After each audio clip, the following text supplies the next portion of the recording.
Hope everyone had a nice week.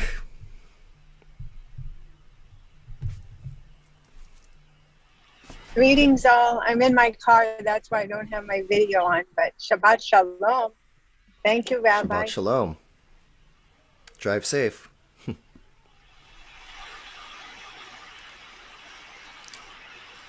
Okay, I think we should get started.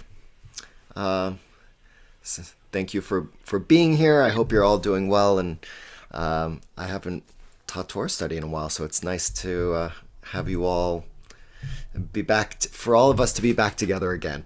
And I'm going to be with you for the next 2 weeks after this. So 3 weeks in a row, the beginning of Deuteronomy. You have me through the beginning of Deuteronomy. So we will begin first, of course, with our blessing for engaging in the study of Torah. So feel free to join with me. Baruch atah Adonai Eloheinu melech haolam asher kiddushanu b'mitzvotav v'tzivanu la'asok b'divrei Torah. Praised are you, Adonai, our God, ruler of the universe, who commands us to engage in the study of Torah. Amen. So as I mentioned just now, we are starting the last book of the Torah. The Book of Deuteronomy begins this week. And so that's, to me, a sign that we're getting close to the holidays. We're moving through summer pretty quickly, and before we know it, we'll be unfurling the Torah and unwrapping it and standing near it and celebrating Simchat Torah together before we even know it. So there is a text sheet for this. I am putting the link in the chat if you want to follow along. I'll, of course, also share my screen, but that you can look at later if you'd like. So a very brief background on Book of Deuteronomy.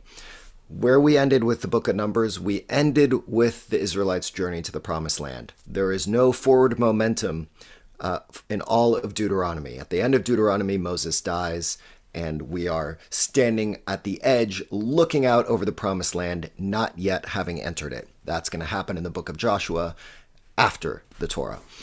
So we really start with the beginning of the book of Deuteronomy, and actually throughout most of it, of a basic retelling and a recalling of all the things that have come before, many of which have to do with the book of Numbers.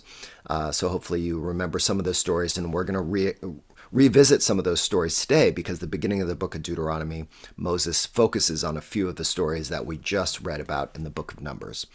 But the book of Deuteronomy is basically 3 speeches that Moses gives to the Israelites as they're standing on the precipice of this new promised land. And he is going to not only recall, but also prepare them for what it means to enter into this new land. What are the laws and regulations that they should keep in mind? This is the book that focuses the most of all of them on the idea of monotheism. Next week, we'll have the Shema as part of our Torah portion, but this book primarily focuses, more so than the others, on this idea of our specific and intimate relationship with God, more so than the other books.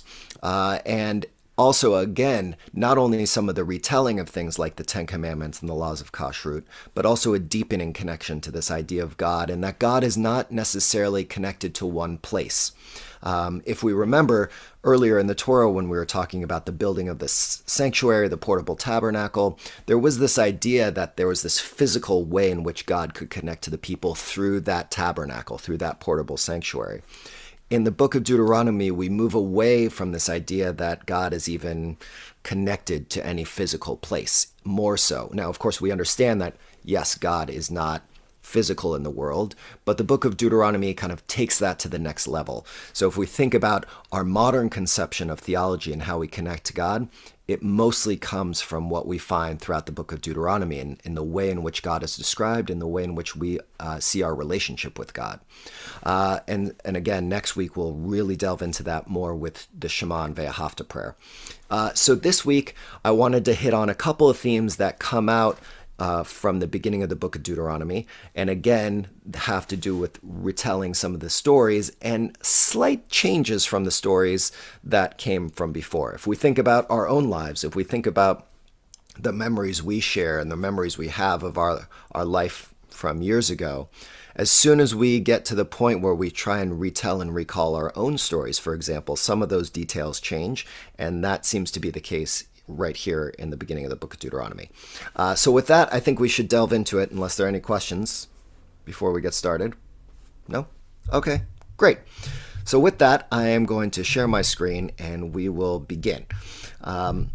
We are beginning, I broke it down by a few different themes. So again, we're not going to start reading from book of, chapter 1, verse 1. I wanted to do a few things here. With the first idea, this idea of judgment, I wanted to take you and just show you yet again how our tradition goes from a verse of Torah to a commentary and then links that to something else, that you can go down a deep, deep rabbit hole with just one verse of Torah. And so I wanted to present that to you and see kind of how our tradition takes one line and expands what that line means through both commentary and then Talmud.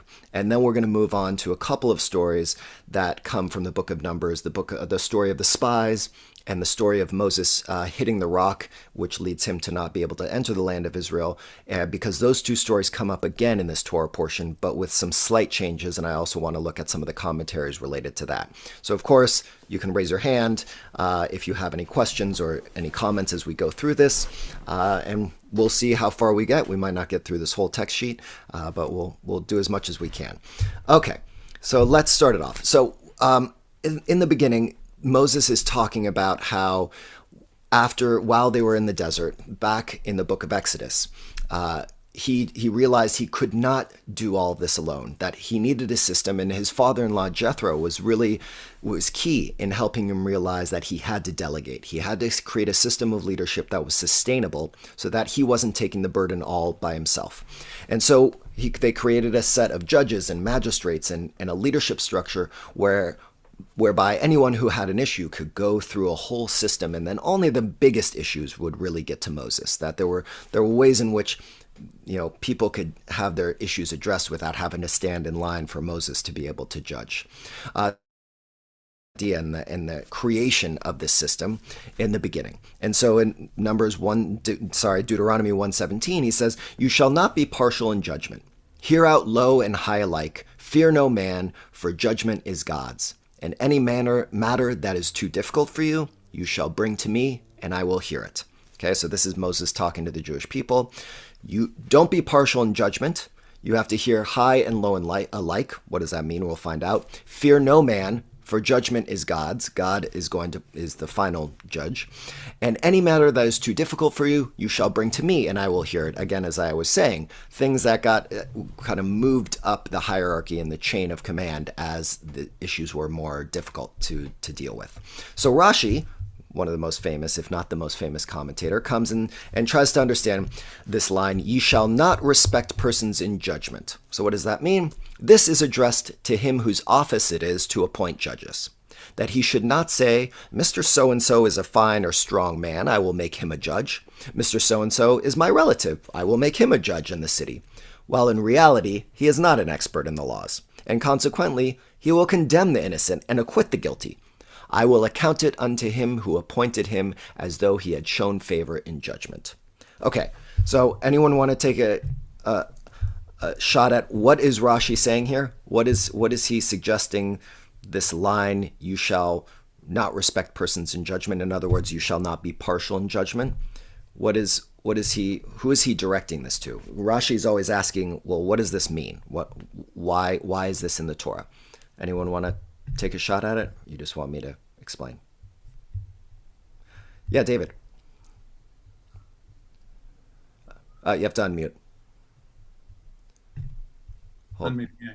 He's talking to the person who selects the judges, not to the judges themselves. It's sort of a step removed from a judge sitting in judgment in this particular case.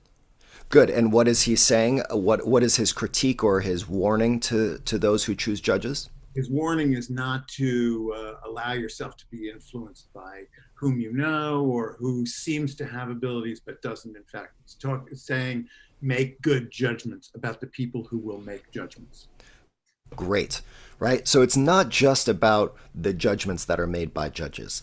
We have to go even one step further, that if we want to create a system of justice in our society, it's not just the judgments themselves by the judges, it's how we actually choose the judges. Then let's not forget that important piece of what it means to create a system of justice, right? And so, of course, what's nice about this commentary is that, again, what Rashi is doing is expanding the law and reminding us that what the Torah is constantly doing is trying to really remind us of how we can create something that is sustainable for our society. This is not just about ancient times. This is about how we can do it even today. Miriam. I think he's asking even more of us. He's asking us not to be natural.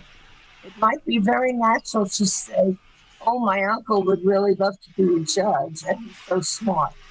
Because he might not be at all smart in anything legal, and might not know any of the minutiae and details that you're supposed to know if you are a judge. And therefore, what he's asking is, like an example would be teachers. You might gravitate towards that child that does not need your proof, that does not need your validation, but especially pay attention to the children in your class that need your validation and are not perhaps as outspoken as the others. Those are the ones that need to be chosen, so to speak. Those are the ones that need to be validated. And in this case, look for those people who are expert in that field. Look for those people with experience. Look for those people who you will know be absolutely impartial and do not do the natural thing, which is gravitate towards those that you perhaps know. Great. Thank you, Miriam. There's a little bit of some noise issues, so I'm just going to mute you in between your speaking, just so you're aware. Okay, great. So we have to fight against the inclination to think about the people who either are perceived or we know to potentially be strong or outspoken, or our attempt usually to be connected and try and create opportunities for those who are our friends or our relatives, right? So that part of what it means to create a system of justice, part of what it means to be aware and intentional with the decisions that we are making, is to sometimes have to remove our biases. And that's very difficult for us to do. So here we're talking about judges, we're talking about justice, and I think even deeper, we're also talking about our own biases and how those manifest themselves, not only in appointing judges, because most of us are not spending our lives appointing judges or serving as judges per se, but there is the built-in warning here as well about the role of biases in the human experience, and for us to be aware of that. Okay, so Rashi keeps going a little more. He's now taking another piece of the verse. You shall hear the small as well as the great, or as it says in this translation, hear out the low and high alike. So now he's going to try and explain that a lawsuit regarding a pruta shall be as dear to you, shall be of as equal importance, as a lawsuit regarding 100 maneh. That's a large sum of money. That if it, the former, comes before you first, you should not set it aside until the last. And that's a reference to the Talmud, which we are now going to look at. Again, as I said, you go down these rabbit holes. So he's referencing something from the Talmud, and we're going to look at that Talmud piece after we look at this. Another explanation. Okay, so this first explanation of the small versus the great has to do with the size of the judgment, right? In other words, does this have to do with a small amount of money, or does this have to do with the large amount of money? And you should treat them the same, right? You're not going to put aside, oh, we have to judge this case that's about the small, $5 versus this case that has to do with $1 million. No, you're not just going to put aside that $5 case in order to deal with the $5 million, $10 million case first. You have to do things in order, and you have to not be biased in the way in which you prioritize the things that you judge. But there's another explanation, he said. Understand it as the Targum has it, that's another commentary. You shall hearken unto the words of the small as to those of the great. In other words, that you should not say, this is a poor man and his fellow is rich and is in any case bidden to support him. I will find in favor of the poor man, and he will consequently obtain some support in a respectable fashion. Or another explanation is that you should not say, how can I offend against the honor of this rich man because of 1 dinar?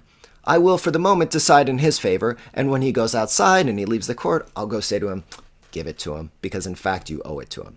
Okay? In other words, it's not just about the size of the case and the what's on trial per se, but also the wealth or the stature of the people who are presenting these cases. In other words, don't be biased not only because of the type of case that is in front of you, but also don't be biased by the people who are bringing those cases, whether they're poor or rich, right?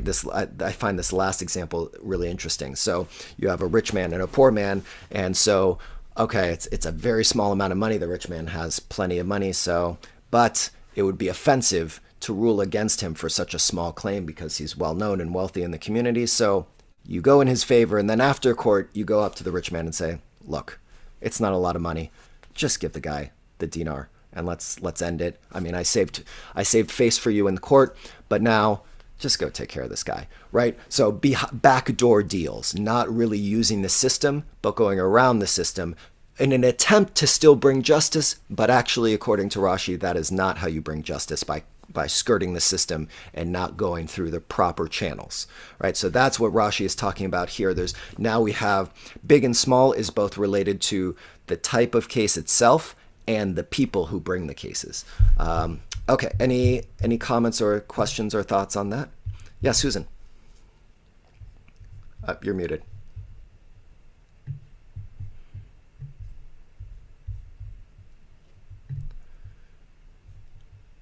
Susan, I think there you go. Thank you. I fell out of the whole program and had to come back in again. I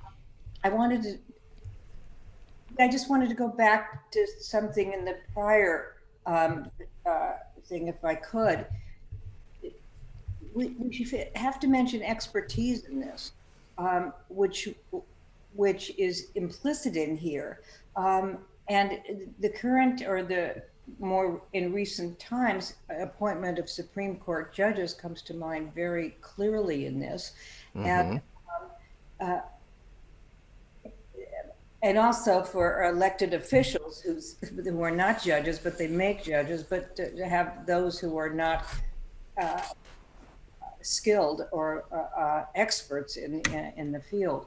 But in the Torah itself, it says in two different places, maybe this is with God saying that they should be wise people, their qualifications, which it is not saying here in terms of qualifications. The qualifications, not only experts, but being wise and compassionate. I forgot, there were three different adjectives in the two instances. So I think this is important. It's to emphasize that, and other biases that come up in appointing. Is he like me? Is he going to, if this age, this ethnicity, and all of that? Those are also, I guess, they go for qualifications, but it's not whether they're wise and they're fair and they're good in their judgments. The second thing, in terms of the great and the small, that some of that bothers me in terms of the issues. This is why we have small claims courts, so that they don't clog up the system, which right. So many lawsuits do. So I'm not for this, that all small as well as great, although the argument would be to the person, we may think it's small, but to them it may be a consequential thing. I mean, a poor person's right to have $10 or something, it may be small in the court, but big to them. But I think there are different levels of courts. I think it's important to distinguish between poor and rich person. And they also, they say you should not judge poor, because you should not judge in favor of the poor just because they're poor, because that undermines faith in the whole justice system. I mean, right. Which we tend to do out of sympathy. So I think that's an interesting caveat. Yes, yeah, thank you for both of those points. And I just want to point out that, in the second Rashi, it's talking about, if the smaller case comes first to you, you're not supposed, right there, that we have to also remember it's not just the size, it's the order in which things come to you, that we can't just put things aside or create an own order of justice to fit our needs, or because we, as Susan was implying, in our perspective, it might seem like a small amount, but for someone else, that could be significant, right? Okay, Penina, and then we'll go on to the Talmud.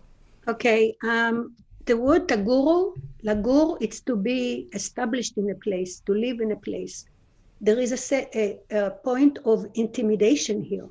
You are not allowed to remove somebody from his belief forcefully. You're not supposed to let him give up his commitment to a just sentence by threatening them. You cannot intimidate somebody to take him away from his point of view. That's very serious. It's more than just considering somebody position. It doesn't matter if he's rich or poor. You cannot just intimidate somebody into making a wrong decision or change your opinion. The word is very strict and a lot more serious than all the debates. You cannot do that. You cannot be intimidated, and you cannot intimidate somebody else. Yeah, great. Thank you for pointing that out. That's very important. That is very important. Thank you, Penina. You're welcome. Okay, now let's look at how this, right, remember up here, he referenced Sanhedrin 8a. So now let's look at the Gemara or the Talmud and see where this conversation goes. Okay, and again, this is just from one verse in Deuteronomy. We've now got Rashi, which then leads us to Talmud. I could have gone on, but we're going to stop after this one, and then we'll move on to another section. But the Gemara continues to interpret clauses from the verse cited above. In other words, the verse that we just cited from Deuteronomy. You shall hear the small and the great alike. Reish Lakish says, this teaches that the judgment of 1 pruta should be as dear, important to you as the judgment of 100 mana, which Rashi also talked about above, remember? The Gemara asks, well, with regard to what halakha is this said? If we say it is with regard to the need to study it carefully and to decide the case justly, it's obvious that even cases relating to small sums must be judged thoroughly. Rather, Reish Lakish was speaking with regard to giving it precedence. The small claims case may not be deferred in favor of the larger claim merely because the disputed sum is smaller. Again, these are both arguments that just came up with Rashi, but what the Talmud continues to do, and they're going to expand on this, but sometimes they take ideas and they're just kind of reminding us of some of these commentaries, because none of these things were found in the verse themselves. But if you think about it, we're already, at least in my mind, psychologically, we've gone from one little piece here out high, the low and high alike, and now I can walk away from this verse and know exactly what that means. That actually means a variety of things, right? The types of judges, the amount of money, the type of person, etc. Okay, so the Gemara continues the interpretation of the verse. You shall not be afraid before any man, because this is continued from the same verse. Rabbi Hanan says, do not suppress your statement of opinion due to any person. There we The verse go. continue, right? So similar to what Penina was saying, you cannot intimidate someone. For the judgment is God's. So now they're linking again as the verse continues. They're now saying you can't suppress any statement. This is going back up to fear no man, right? For judgment is God's. So they're saying fear no man is not about actually fearing, but you need to be firm in your judgment and your belief and not be swayed by other people. And similarly, you do not have the right to intimidate other people. And then, at the end of the day, true judgment is going to come from God. Okay? Look down here. Rabbi Chama, son of Rabbi Hanina, said, the Holy One, blessed be he, says that it is not enough for the wicked judges that they take money from this person and they gave it to that person unlawfully, but they even trouble me to return the money to its rightful owners. As proper justice is ultimately in the hands of God, he takes responsibility to bring about the rectification of the errors of unfit judges, right? So now they're trying to say, look, there are going to be some crooked judges. And at the end of the day, even if there is some injustice that comes through judgments and through the court system, at the end of the day, you still can rely on the idea that God will be the ultimate judge, right? And that's something that we're going to look at when we get to Yom Kippur. The verse continues, and the cause that is too hard for you, you shall bring to me, and I will hear it, right? This is now Moses. If we go back up again, And any matter that is too difficult for you, you shall bring to me, and I will hear it. This is Moses saying, at the highest of the hierarchy sits me, and I can deal with the hardest, most difficult challenges. Rabbi Hanina and some of Rabbi Yehoshua says, on account of this matter, which displays a degree of presumptuousness, Moses was punished, as it stated in Moses brought their cause before the Lord. In this instance, when Zelophehad's daughters presented their case to Moses, he did not know the answer himself and was compelled to ask God. Okay, so this guy is saying, let's just break this down. They're talking about Moses saying, when an issue gets too great, bring it to me. And the first interpretation is, this is a little presumptuous of Moses. Let's be honest. Moses is going to be the judge of all of these cases. Let's not forget the daughters of Zelophehad, who we just had back in the Book of Numbers. It wasn't Moses who made that final decision. They brought their case to Moses, and then Moses had to go to God, and God was the ultimate judge. So how presumptuous of Moses to say in this verse up here, bring it to me and I will hear it. I will take care of the case. But there's a retort. Rav Nachman Bar Yitzchak objects to this critique of Moses. Is it written, and I will tell you? Which would indicate that Moses assumed the authority for himself. No, it is written, and I will hear it in the verse above. Meaning, if I have learned the halakha, I have learned it, and if not, I will go and learn it. Consequently, there was no presumptuousness in Moses' statement. Now we have these two rabbis arguing with one another. What does this verse mean? You shall bring it to me and hear it. One says, well, that's presumptuous of Moses. He's assuming that he's going to be the judge of all the difficult cases, right? A little too egotistical for that rabbi. The other one says, it doesn't say here, you shall bring it to me and I will judge it. It's saying, I will hear it. If I know the answer already, great, I'll help make a decision. If I don't, I recognize the limitations of my knowledge and I will go to someone else, aka God, who will help me to judge, right? So that the second critique here is actually, this is a great example of Moses' leadership because he's willing to recognize the limitations of his knowledge and know that there are going to be times where he has to go to higher authority to get an answer, right? So a nice little teaching there for all of us as well. Rather, the unusual manner in which the halakha of women's inheritance was revealed may be understood as it is taught in a baraita. It would have been fitting for the Torah portion about inheritances to have been written by attributing it to Moses, our teacher, to introduce the halakha with the standard formulation, and the Lord spoke to Moses saying, in other words, it would have made sense if Moses was being the one who's making the decision, that it would have, if Moses was giving this over to God, then it would have said, God spoke to Moses and said, but actually the daughters of Zelophehad achieved merit because they took initiative in pursuing a portion in Eretz Yisrael, and therefore the halakha was written by attributing it to them.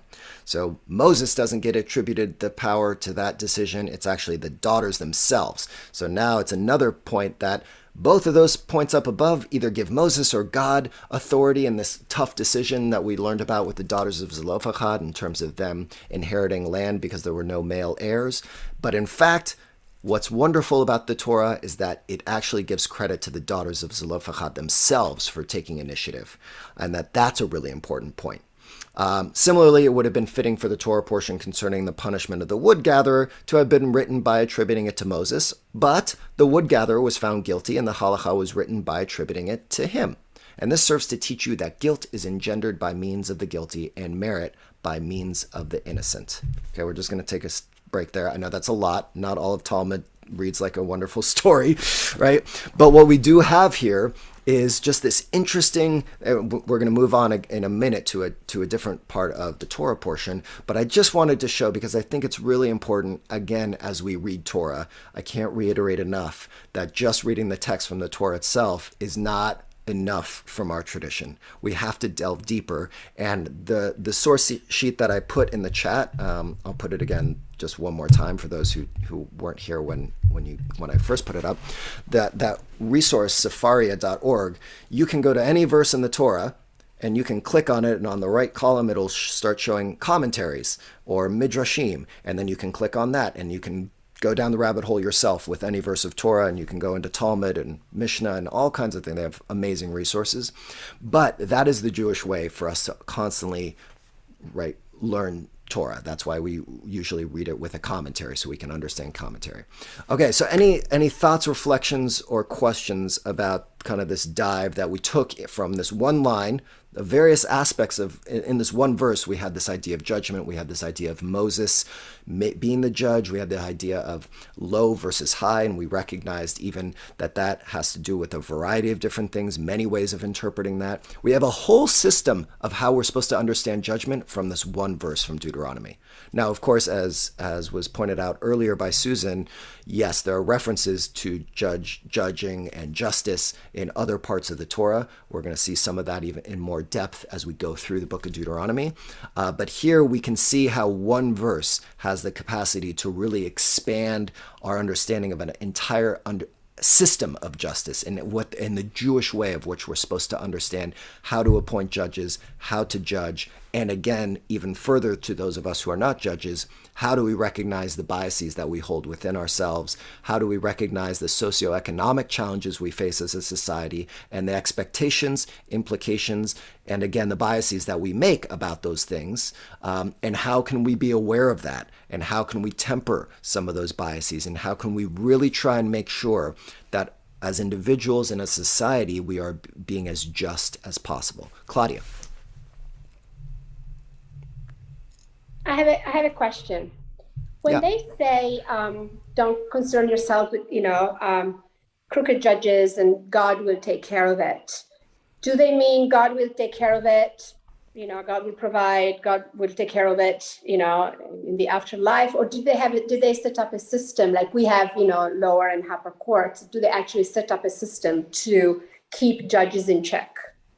There were systems to keep judges in check. So there were ways in which you could go through a justice system and a sense of appealing rulings and those and so forth. However, I think in this case, the rabbis are thinking more theologically as a way to try and give a little bit of comfort to those who feel as though justice was not served. That ultimately, like so many things, we are supposed to still have faith in God, and that God will be the ultimate judge. Not in a karma sense per se, but that there is a greater force out there that will be there to bring judgment in some form of another. So there's both. There is the logistic on the ground ways in which there is a system of justice set up for appeals, etc. But then here theologically, I think they're really talking about, let's not forget that God is the ultimate judge at the end of the day. Okay, Susan. Yes, I was going to bring that up, but in another way, and I think that was a good point with the system of courts. But it's comforting. I know it's comforting to say, well, this crook is going to eventually, when he gets before the heavenly gates, as we're going to do on Yom Kippur, he'll be asked if he was honest in his business dealings. But then I think in relationship to Christianity, and I may be wrong, but I always hear, who am I to judge? I'm not judging. And is it true that they take that more literally? And maybe Claudia would know that too, that in terms of judgment and punishment. I would say, not as an expert in Christianity at all, but I would say yes. We as Jews, we have no problem judging. We have, and I think that manifests itself in our strong opinions, right? That's kind of the most basic way we can understand this idea of judgment. On a deeper level, I think we have been trained as a culture, as a society, as a tradition, as a religion, that we don't let people get away with things that we see are not right. And we have a responsibility to speak up and do something about it. And that can take the form of opinions. That can take the form of a justice system that is created in order to right those wrongs. But we are supposed to temper our judgments, but we're not supposed to be judge free as humans, because you can't create a better world if you say, "Who am I to judge?" Right? That's not how we bring about justice when there is injustice. Brad. Well, we're told justice, you shall pursue. the word pursue meaning implying to me that somehow justice is always a bit beyond our reach. Yep. And if we are created in God's image, why are we assuming that justice is always within God's reach? That's a very good question. I don't know if the assumption is Well- necessarily made that will always. Now, judgment, right? That doesn't mean that justice is necessarily served. Now, God may be able to, depending on your theology, at the gates of heaven, be able to judge you based on whether or not you were just or unjust in your activities. But that doesn't mean necessarily, again, depending on your theology, that God can intervene in the world in order to right a wrong. That so much of what it means to be made in the image of God is that we have a responsibility to, as we find in Leviticus 19, to be holy, right? To figure out ways in which we have to act as much as possible in a way that will create opportunities for people and to make the world a better place. But that doesn't mean there aren't going to be injustices.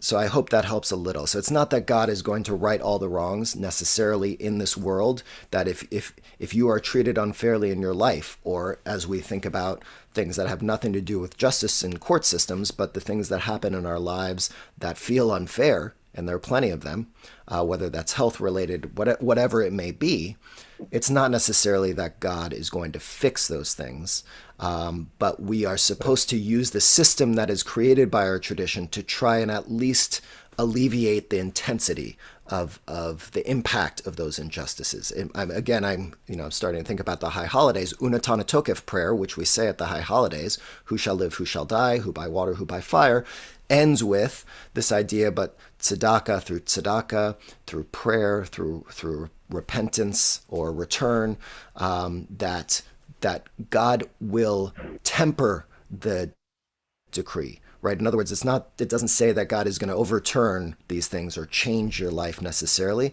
but that the actions that we take, the way in which we treat other people, the way we connect with God, the way we connect with ourselves, can impact the ways in which we respond to the things that happen in the world around us. Thanks, Brad. Jennifer.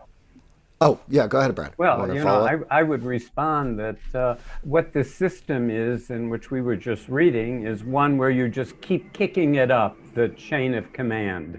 If you don't know, you kick it up to a higher level. If they don't know, they kick it up to the higher level.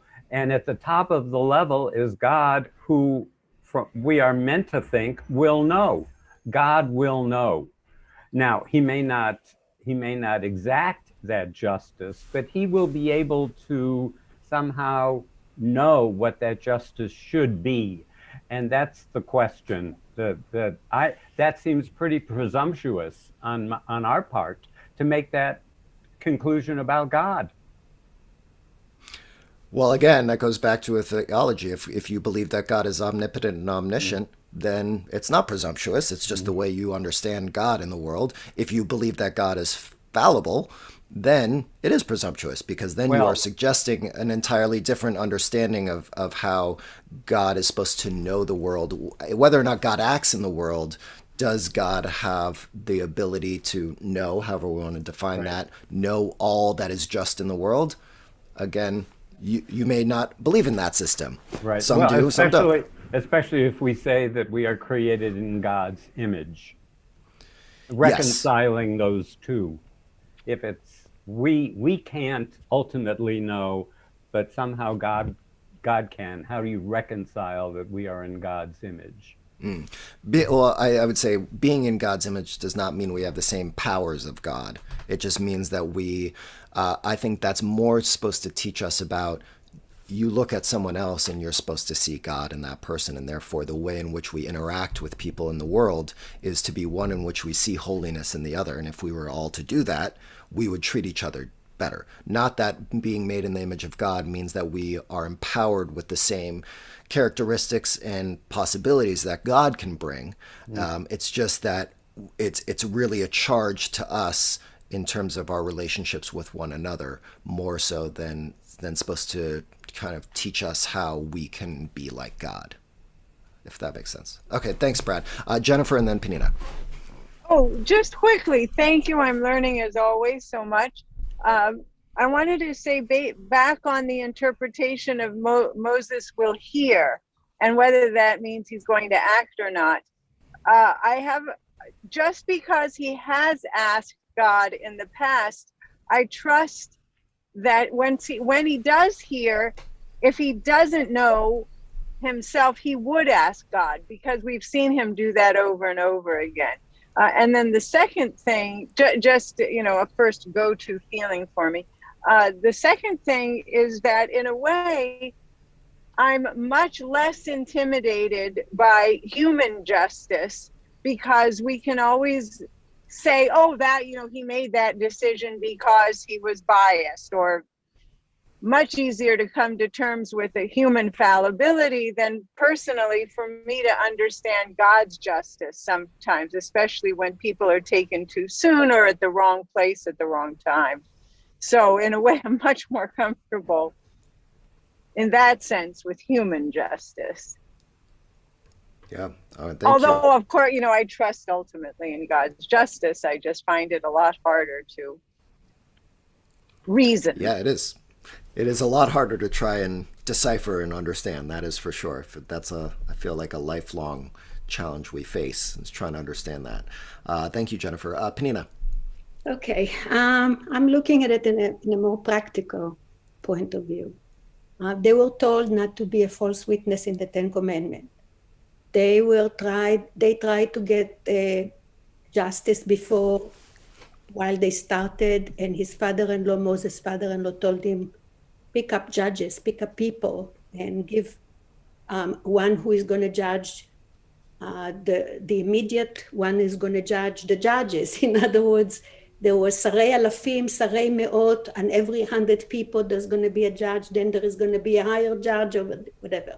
The whole system that today we actually built the Supreme Court. So now, all this happened already. We already know that there was a justice system. We already know that it was in the Ten Commandments. But we have to remember that it's a new generation now. The generation that started was not the generation who is going into the land. 40 years later, it's different people. So God was the force that actually directed them from the beginning. Because of that thing of believing God, they left Egypt. The strength of God that took them out of there, that led them in the desert, that brought water from the rock, everything, gave them the manna. This is the authority that they recognize. And now this is a new generation. You got to remind them.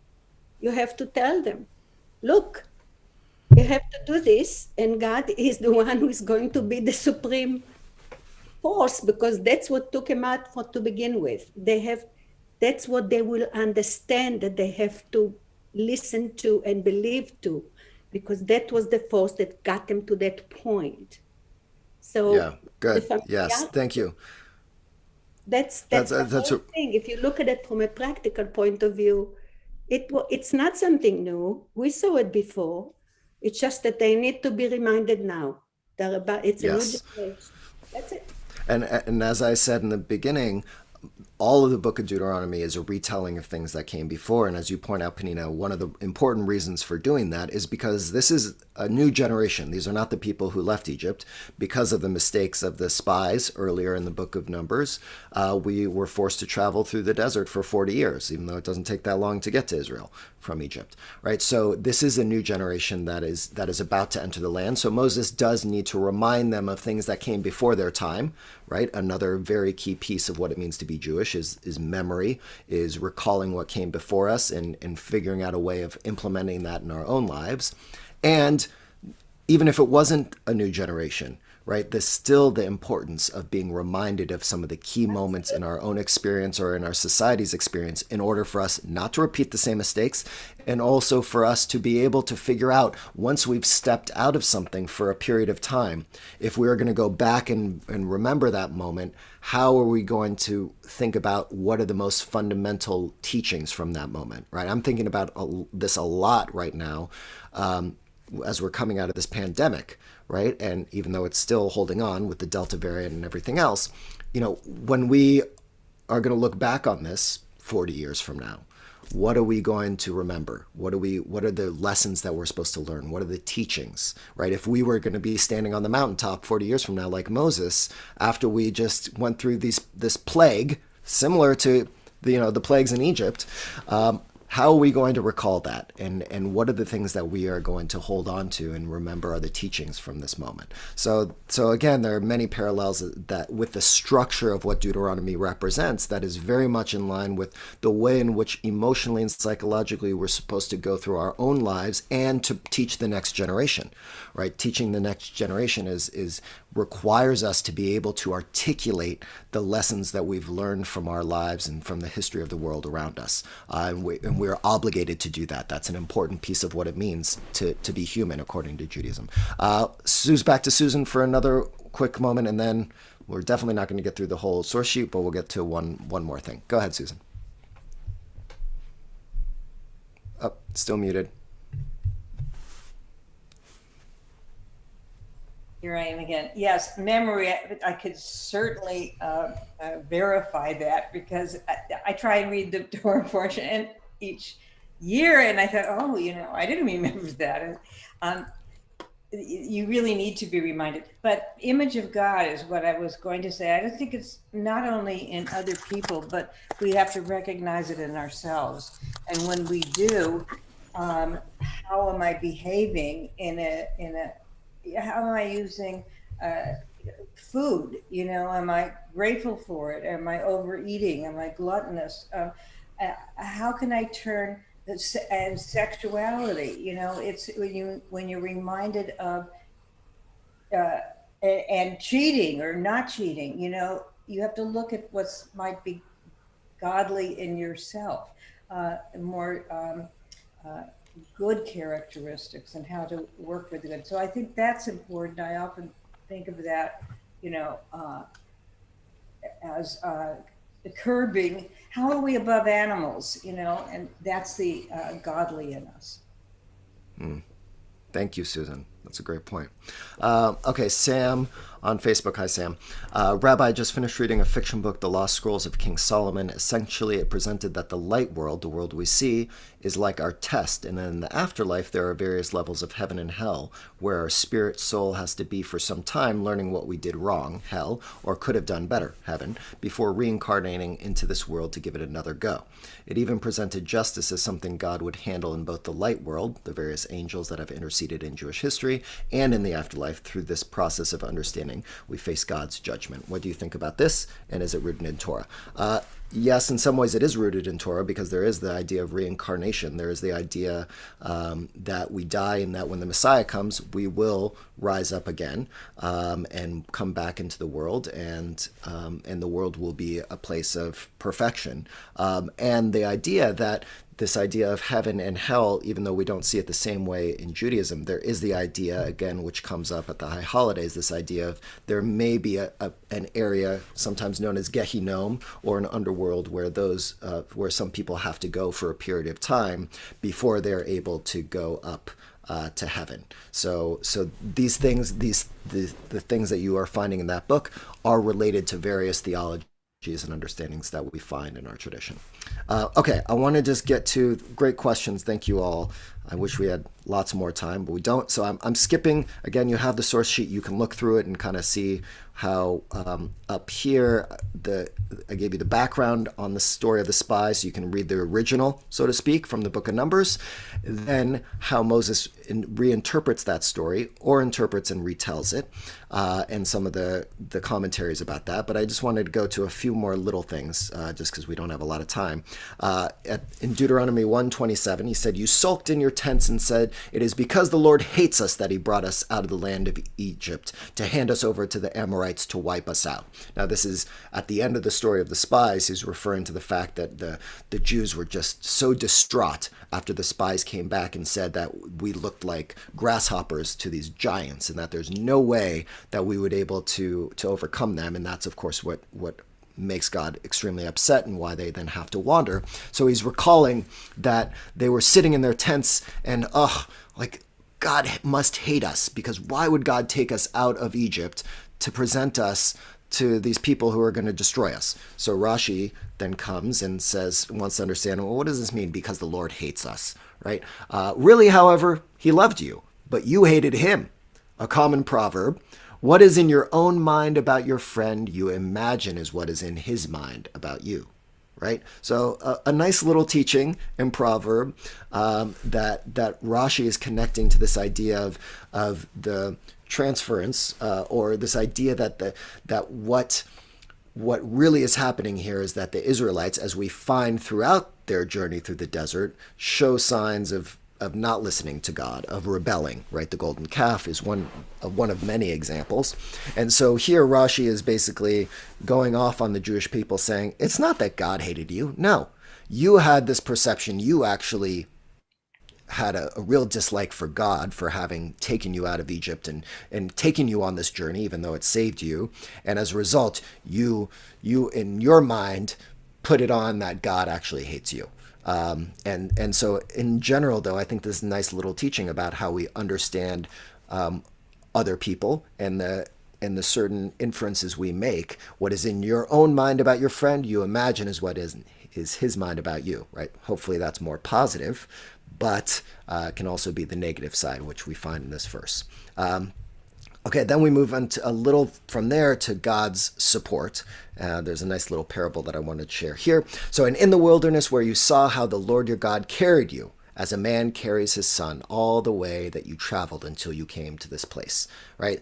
Despite the fact that you felt that God hated you, or as Rashi said, despite the fact that you actually were not respectful of God at all, God still carried you as though a man carries his son, all the way till you got to this place.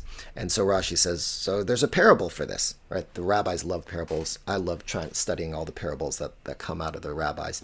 It may be compared to one who is proceeding on a journey, his son walking in front of him. If bandits come to kidnap him, he takes him away from in front of him and places him behind himself, right? So again, the rabbis' attempts for the human mind, since God is not physical, how do we try and find ways of bringing God into our world, into our mindset? And the rabbis do that with these stories many times about kings and their sons or daughters, or their workers. So here it's about this idea that a father is walking on a journey with his son, and his son's out front, right? If you think about young children who love to run ahead, despite any dangers that lurk in front of them, they don't care. They're running ahead into the future. But if the bandits come and if there's danger, then you as the parent or the protector come and you put your child behind you, right? So we're supposed to have this idea that God is there supporting us, that there is this idea that as we are walking forward through the world, that we have to try and imagine that maybe God is this protective shield that is in front of us. And that's how now Moses is supposed to trying to comfort the Israelites and remind them, yes, you went through a torturous journey, but you were protected and you made it here. You got to this place. Don't forget that. And you know how you got here? It's because you were carried, right? I mean, of course, there's that cheesy, the very cheesy, poster where it's the sets of footprints in the sand, right? And there's two sets of footprints, and then there's one set of footprints. Does everyone know this one, right? And the question is, oh, what happened? Well, there were two sets and now there's one, and it's something like, well, I was walking with you, but then God carried me for the rest of the way, right? So it's only one set of footprints. Usually it's used by Christians to imagine the idea that Jesus then carried you through your troubled times. But this idea that we are being carried, we are being protected, and also Moses' attempt to try and guide people to a place of optimism and of comfort in this time that they're about to be presented with a whole new land. They have no idea what they're getting into. And as Moses is recalling the past, he's simultaneously trying to prepare them for the future, right? And that is what we do as Jewish people. We are constantly trying to remember our pasts, trying to remember the challenges, the tribulations, and the opportunities that have presented themselves to us, but we are also hopeful about the future, looking towards the future, trying to find ways to give ourselves strength and give others strength to be able to walk into that future. So there's much more. We can't get to it all because we're about to end. But any final comments or questions about any of this? As I said, I'm going to be with you for the next 2 weeks, so we're going to continue on our journey through the Book of Deuteronomy. We didn't get through many verses, so I do recommend that you read through the Torah portion this Shabbat, and then you'll be prepared next week for when we delve into the Shema and Ve'ahavta. I think we'll spend most of our time maybe focusing on that, since it is the central key prayer and formula for monotheism in our tradition. So we'll probably spend a little bit time on that next week, and maybe other things we'll see. Any other last thoughts or questions? I want to say something that will put a smile on your faces. Elie Wiesel went to a lecture while he was still alive in a church, and talk about the books that he wrote. So he said to the congregation there, we are not really that different. You believe that your Messiah came already. We are still waiting for ours. Yep. That's the true. only. It's the only difference. Very nice. Well, thank you, everyone. Have a wonderful Shabbat. And feel free to tune in we're trying a new thing tonight, a 15-minute Shabbat experience for those who want to supplement the full service or just don't have the time for the whole service. Of course, then we have services in person at 6 p.m. at the Ermis campus, either in person or online. Torah study tomorrow morning. Tomorrow night, we have Tisha B'Av, commemorating Tisha B'Av, so you can join me in Cantor Pequot as we commemorate that holiday, or Day of Commemoration Memorial, starting tomorrow night as well at 7:30. All right. Thank you, everyone. Shabbat shalom. Thank you, everyone. Thank you. Thank you. Shabbat shalom. Shabbat shalom. Shabbat Bye. shalom. Thank you. Goodbye. Thank you.